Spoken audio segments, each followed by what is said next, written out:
Hello mga ka-Maria Lesson, good morning mga ka-supporters. Alam naman po natin mga ka-supporters na hanggang ngayon ay nag-aabang pa rin po talaga tayo no, sa upload ni Maria Lesson. Pero yun nga lang po ay hindi pa rin po talaga siya nagpaparamdam sa atin bilang mga supporters niya, bilang mga subscribers niya. At alam naman po natin mga ka-supporters na noon nababasa natin na marami siyang mga bashers. Siyempre, hindi lang po talaga yun ipinapakita o sinasabi ni Maria Lesson.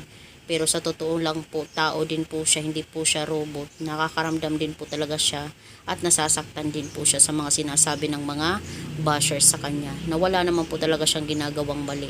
'Di ba?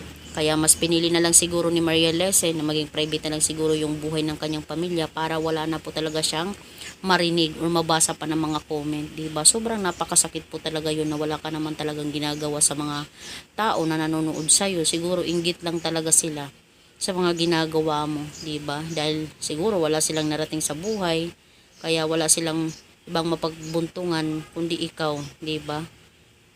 Nakikita naman po natin mga ka-supporters na sobrang napakaganda po talaga ng content ni Maria Lesson na talagang nakaka-inspired po talaga siya sa kanyang mga viewers, sa kanyang mga tagapanood. Kahit nga din po talaga ako na-inspired ako sa pamilya niya.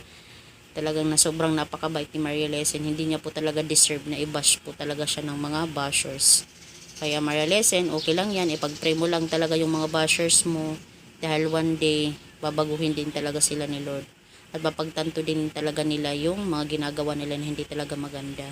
Upang nga po talaga ay magparamdam ka ng Maria Lessons. Yun lang po. Maraming salamat mga ka-supporters. Abangan na lang po natin yung upload niya.